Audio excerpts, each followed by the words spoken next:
Hello everybody, it's Wyvern here with another bit of Total War Warhammer 2 Quick Match gameplay. This time around it's going to be a bit of a double cast because, honestly, the faction I've been playing for about 80% of my games, I don't know, just the last week, has been vampire counts for the tourney I'm doing. And so basically most of the replays I have, I've got a bunch of vampire count replays, and so I just want to demonstrate a few of them hopefully you guys enjoy them. This first one was up against High Elves, and one of the things with the High Elf matchup is that it's actually, surprisingly in some ways, pretty tough. I've been trying a bunch of different... this is one of the tougher matchups, I think, for vampire counts.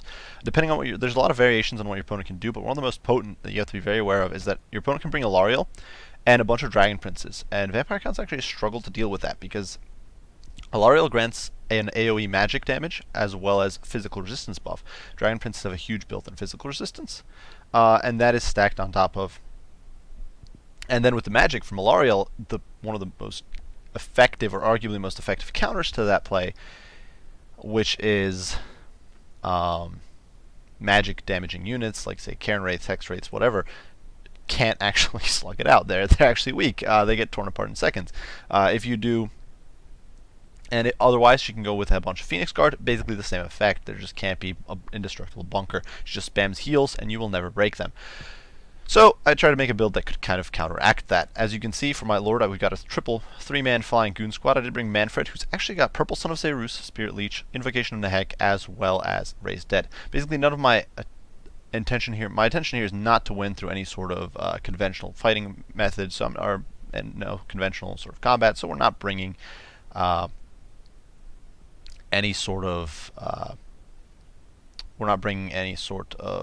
Van Hels's Dance Macabre or anything like that, and I do believe Fate of Buna is still illegal in tournament rules, so I am not bringing that. Plus, I don't really think it's worth it because the L'Oreal can just heal it back up. We do have Master of the Black Arts, or Sword of Unholy Power, of course, and we are mounted on a dragon, which makes us a very big target, but also means we do a lot of damage. 2 Terrorgeists give you 2 more breath attacks, and means that if my opponent decided to go air heavy, we would be able to dominate the skies. It also gives me some very solid anti-large options, and of course Fear, Terror, Cycle Charging, all that sort of good stuff. 3 units of bats up in the sky are providing additional resources. If my opponent goes very air heavy, with the bats I can bog down into their flyers, waste their time, while my dragons and Terrorgeists really go about isolating and picking apart the enemy flyers one by one. It's one of those very powerful things vampire counts have going for them, is the fact that they've got bats, actually, and whose monsters' melee defense and harassment is just so useful. The front line here, dirt cheap, nothing very effective here except for the Sternsmen, but even the Sternsmen, honestly, if you're dealing with elite infantry, are just not going to do very much, but they'll hold. That's the key thing here, and we've got and they're basically just here as cannon fodder to screen for the Mortis Ascension. We've got the Claw of Nagash down here, providing its freeze aura, its cold aura, and of course draining away enemy HP, and this is a very risky pick, I think, against Hiles, because if they go heavy shooting, and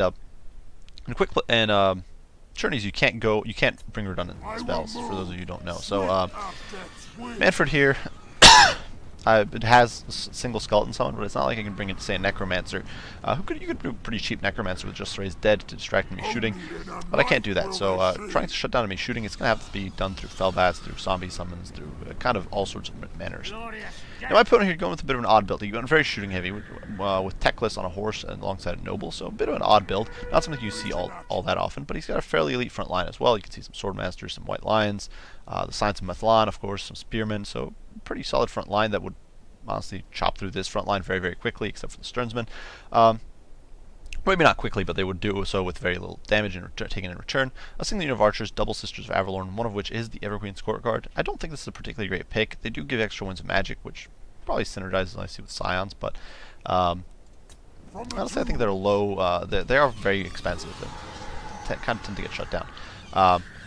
Teclis, of course, who does have, I don't know if he's got all his spells here. We can quickly glance over. He does not. He's got Net, Flaming Sword of Ruin, Flock of Doom, and Regrowth. No Chain Lightning, and no Enfeebling Foe, which I think is a bit of a mistake. I think Enfeebling Foe is a very good choice if you're playing as the High Elves, but regardless, we are not seeing that. You can see my opponent here doing some shooting in against poor Manfred.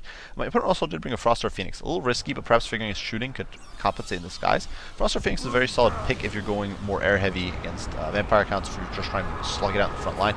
You dive the Phoenix in, bog your opponent down, and you're basically all good. Regardless, my opponent here wasting his noble, kind of throwing it in against zombies. It doesn't matter. You kill some zombies, who cares? There's only 9 dead, but they're zombies. We don't care. In the meantime, the frontline fight is breaking down. You can't see the we got our charges off, but fortunately the Scions of Methlon do have the charge events against all, which means that my spearmen with their monstrous charge bonus of 4 are going to have a really major sort of problem there. Regardless, here in the pits, you can see Manny is popping Master of the Black Arcs. We did dive down, and we were trying to kill the Froststar Phoenix. The original goal had been to sort of wipe out the Evergreen Scorecard. You can see over here the archers actually taking quite a beating from the Fellbats.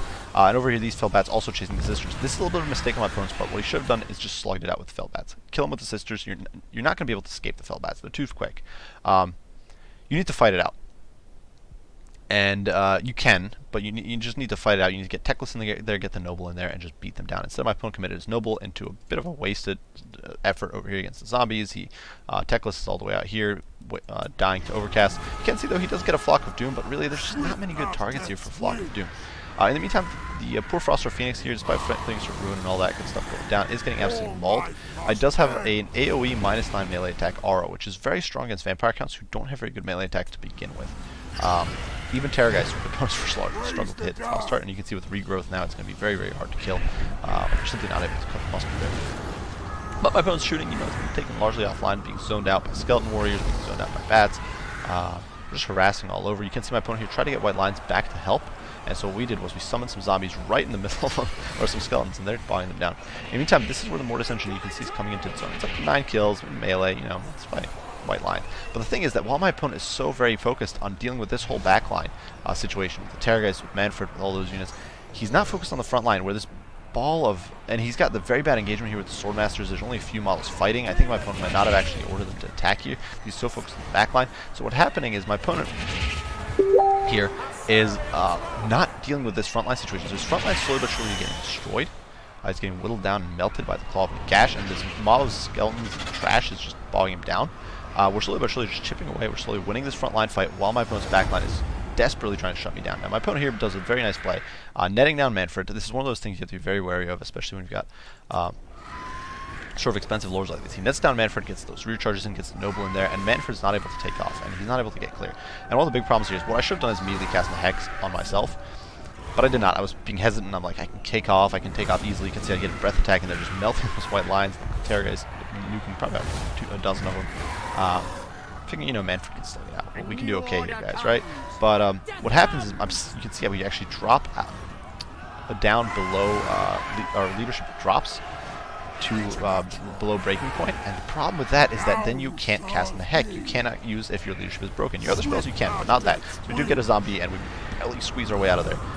So beautiful use of net there. My opponent using Flock of Doom. They're actually hoping perhaps to help break Manfred and cause him to shatter. He's barely holding on, barely clinging to dear life. Very low on HP. His leadership's so low. You can see taking the hits in the back from the Froststar. Fortunately, the Froststar has very low melee attack, and it's being itself and is being debuffed by Manfred, who also has a melee attack debuff. One of the cool things is a Cloud of Flies. It's the same thing the Demon Spew Regiment of Renowned Forsaken have. Swarm of Flies, and it debuffs enemy melee attack. So it's a bit of a wet noodle contest, despite these being both monstrous creatures. So you can see Manfred here barely squeezing away. His leadership absolutely terrible. We are trying to get him right above the Mortis engine because it has that healing aura, which affects him even when he's up in the air. We do get some zombies here to blow out the White Lines, and what I'm actually doing here is I'm charging Manfred into the fray, diving into these Scions. The reason being just to get his leadership up over that threshold, because if we can get that leadership up, we can then cast the Heck, self-cast the Heck. You can see immense job healing. We're set. And now my opponent is in a very, very deep, sort of bad problem.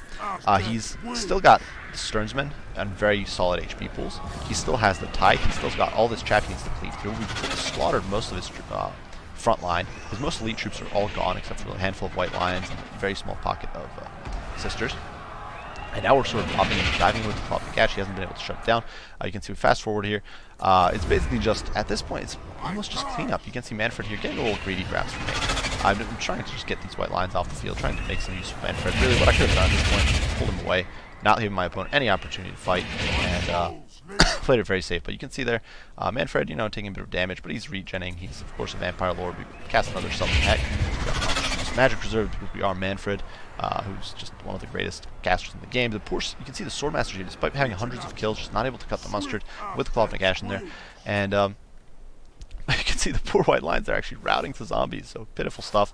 Manfred over here, doing his best, trying to bog down the Noble, the Terrorgeist, just trying to shut these guys down. Terrorgeists are not very good infantry. You can see the Evercreed scorecard is 51 melee defense, just baseline, which means the Terror guys, if they're not charging, they're almost never hitting to begin with.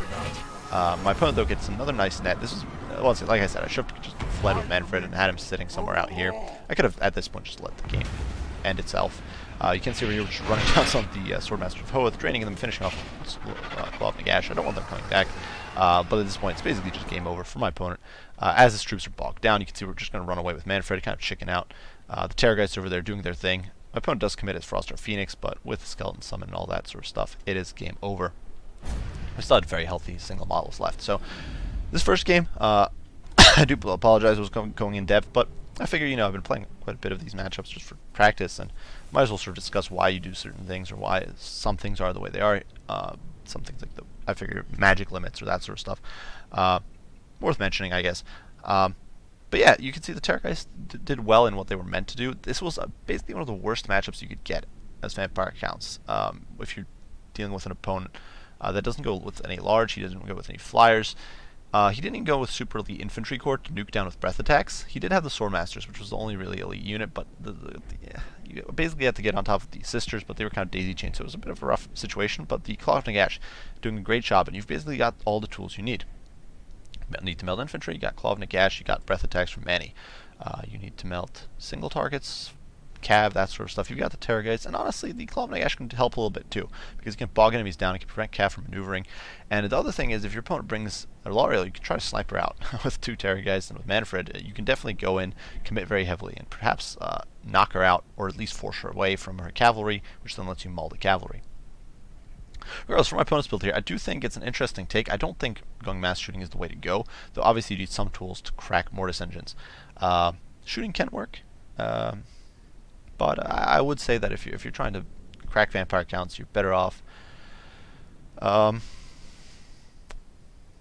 bringing either cavalry or monsters of your own. If you go super air heavy, you've got a good chance of winning the air, though. That's what the Fellbats are there for, the bog down dragons and that sort of stuff.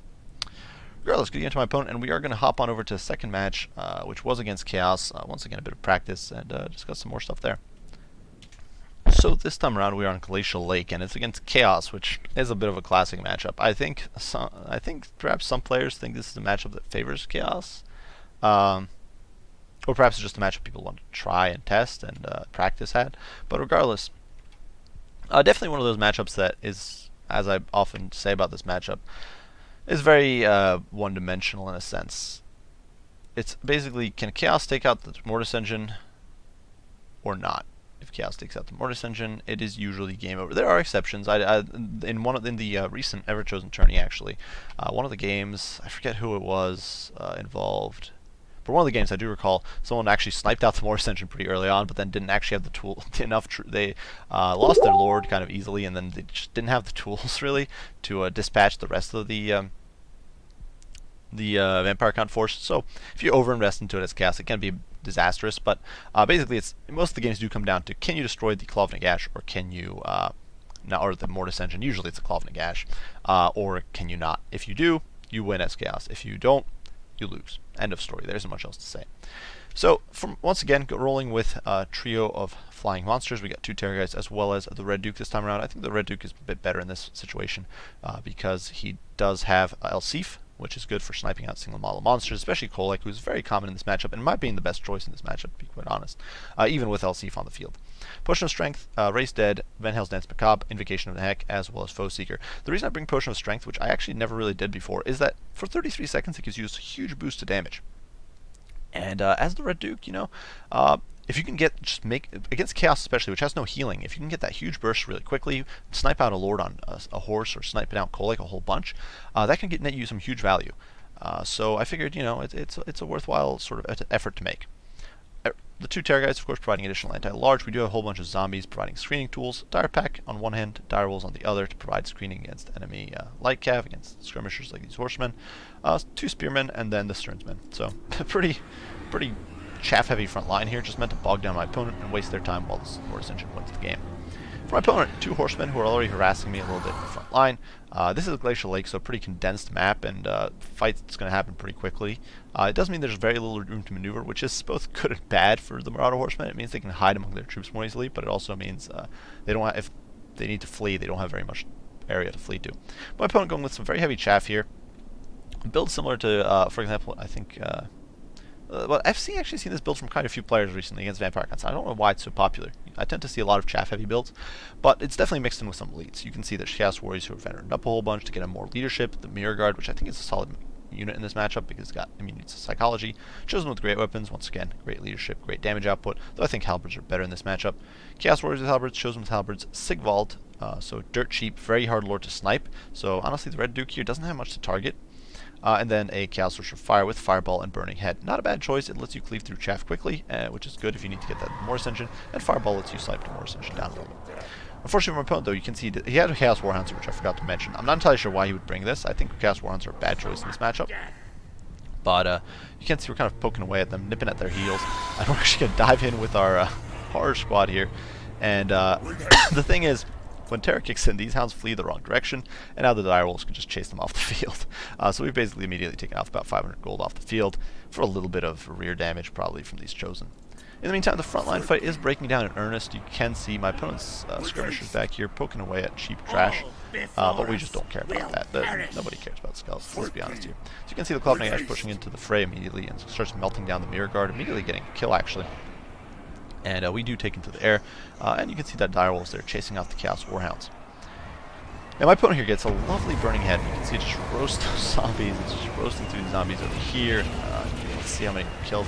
Laying Source, you can see over 200 kills in the space of seconds. Now he did roast his own troops here. These Chaos Marauders got annihilated. But, you know what? That was a glorious Burning Head. Now these Chaos Marauders immediately get roasted by a Dragon Breath on the tail of that Burning Head, which means they shatter. Chosen take quite a bit of damage there from that breath attack, but it does mean I've completely lost a flank in the space of a second, basically, or maybe like 3 seconds, and now my opponent is free to collapse. So what I'm doing here is I'm summoning some skeletons looking to block off my opponent. You can see he's casting a fireball. You're trying to snipe down the Clobbering Ash because, of course, it is going to start winning this fight in the front. Its strain effect is not actually that slow. Some people underestimate how fast this happens, but it happens quickly enough to be a serious threat. So we do summon some skeletons here just to bog down these chosen, bog down these troops. Even if my opponent here pivots around, he's going to have a hard time pushing in. In the meantime, we are pivoting our direwolves and dire pack around, trying to get at these horsemen, because my opponent here doesn't really have much space, I think, to maneuver. You can see the fight. My opponent finally is committing his halberds. This was a very smart play. He was keeping his halberds out of the fight, knowing that the Mortis Engine would drain them down. But now he's committing them, and now the Mortis Engine is effectively draining everything. It is, however, being pounded down by the Marauder Horsemen. My opponent doesn't have a Flame Sword rune to make these guys more effective, and now the wolves are coming in. So the dire pack diving in. We actually got some good breath attacks and some good diving damage here from our trio of flyers. You can see here my opponent's horsemen getting chased. We actually cast the Van Hell's Dance Macabre overcast version to give them more speed and allow them to run down the Marauder Horsemen, because I want them off the field. Honestly, in my opponent's build, they're one of the biggest threats to the Clobbering Gash, besides besides Fireball. So our Duke does dive in here. We're going to be trying to do a little bit of damage. Actually, a bit of a misclick. I just wanted to pull away before that charge, but we do sort of reorder ourselves. You can see the Clobbering Gash here sheltered by the Skirmishmen, who are actually taking quite a bit of a beating, but another breath attack going down, just melting these Chaos Warriors, melting some of these Chaos Warriors from there. Not really hitting the Chosen, which maybe I should have focused on more, but you can see we do actually clip them there with another breath attack from the Terrorgeist, and the zombies are just taking my opponent forever to cleave through. Unfortunately, finally, my opponent is starting to sort of burn through towards the Clobbering Gash, which is definitely a big problem. We don't want the Clobbering Gash being torn apart by Sigvald. So what we're going to do here is we are going to hit the Chaos Sorcerer Fire with the hit Potion of Strength and dive in with our Goon Squad. The problem is, the Goon Squad's not very good at coordinating single foot models. So that's one of those things my opponent did very well here. Pick 2 foot models that are hard to snipe. But the Clobbering Gash is able to disengage, move behind these skeletons, and start draining again. In the meantime, Chaos Marauder's gone, 1 unit Marauder Horseman gone, and the Hounds are still chasing after these Marauder Horsemen, doing some good work there. Here in the pits in the meantime, you can see the Chaos Sorcerer is being whittled down, and although the Stringman did kind of get beaten down, we do get into Heck in there to keep Duke alive. My opponent isn't really able to get the surrounds he wants on the Terrorgeist, and definitely been being a pretty atrocious fight. You can see these zombies still over here, still fighting, still being loose. So my opponent is starting to blob up, which is just the ideal situation for the Clobbering Gash, which is just raking dozens of kills at this point, melting this whole blob. Basically, there is a unit in here that is not being affected, I think, by the Clobbering Gash as long as it's in the fight. So you get a nice little summon here in the back. My opponent's Chaos Sorcerer of Fire finds this route, which is going to be a huge win for us, because now we can chase him off the field. The horsemen as well, who my opponent left on skirmish mode, I'm pretty sure, get chased to the edge of the map, having picked apart the dire pack very effectively. But they get chased to the edge of the map, win skirmish mode, and now the dire pack's got them. They got them good now. So good night to them. Getting torn apart by hounds, and of course the moment they rout, they're off the board because they're so close. So that's that. The Red Duke here, we do get a nice little tear out, and we throw the Red Duke here at the Castle for fire, but at this point it's basically game over. You can see my opponent here trying to get at the Claw of Nagash, which finally hit his healing cap, but we do get another Invocation of the Heck. We were very, I think, one of the important parts in this game was that I was pretty conservative with magic. Red Duke is not a great caster. He's decent. Like all vampires can cast, but he's not an amazing caster. He's not exactly someone you'd write home about. So we were able to sort of husband our resources for the most crucial situations. And at this end point, my opponent's army simply shatters to army losses. So my opponent did have some good tools to crack Mortis engines, and he actually tried to make use of them. He had the Caster for fire with Fireball. He had the Marauder Horseman. The problem was he wasn't really able to defend the Marauder Horseman. And between the breath attacks, we were just able to sort of whittle down his more elite troops. We were able to melt them down with the Mortis engine, which you can see racked up a lot of kills. And we were then able to snipe out the Fire Sorcerer, who was sort of the last remaining threat to the Mortis engine. And the thing is, once you get the Fire Sorcerer off the field, these remaining troops, who are already so drained down, you can then just, even though you can see here we had almost no chaff left, it was just the zombies and the Stearnsmen, but we still had several summons of zombies, so we could have continuously just been summoning up trash every 20 seconds. That's still decent, and there's only 3 wins of magic, so you can get a few more chaff summons, and that would have been enough to whittle down my opponent's build here, and he really didn't have anything, especially against cycle charging Terrorgeist. There just wasn't anything for him to do. So really, I think what this build needed was a few more monstrous troops, and as I say all the time, in the Chaos matchup, you want to be going more elite with your infantry. I think while my opponent here definitely had some elite troops here to anchor the lines, chosen Mirror Guard, chosen with halberds, I think what he really needed was just more chosen with halberds. Yeah, these guys racked up a lot of kills, but it's against trash. And they're much more susceptible to terror. They take much they're much more susceptible to terror. That's one of the biggest things. And then they're much easier to drain because they've got less HP. They've got less HP per model as well. So they tend to suffer more from those drain effects than chosen, who have very high HP per model. But regardless, very good game to my opponent. Very nice use of that burning head. Cool build. The only really huge oddball I think is with the Chaos Warren's poison. But otherwise, I do think it's reasonable. I just think the focus could be a little more heavy, but. Still, very cool. I think this is a decent build, so we'll definitely see how it does in the tourney, or how these sorts of builds perform in the tourney. I do hope you guys enjoyed the video. If you did, be sure to leave a like and subscribe below. If you have any comments, any criticism, any questions, anything like that, be sure to share them, and I will respond as soon as I can. As usual, I do appreciate you all for watching, and I will see you all in the next one. Wyvern out.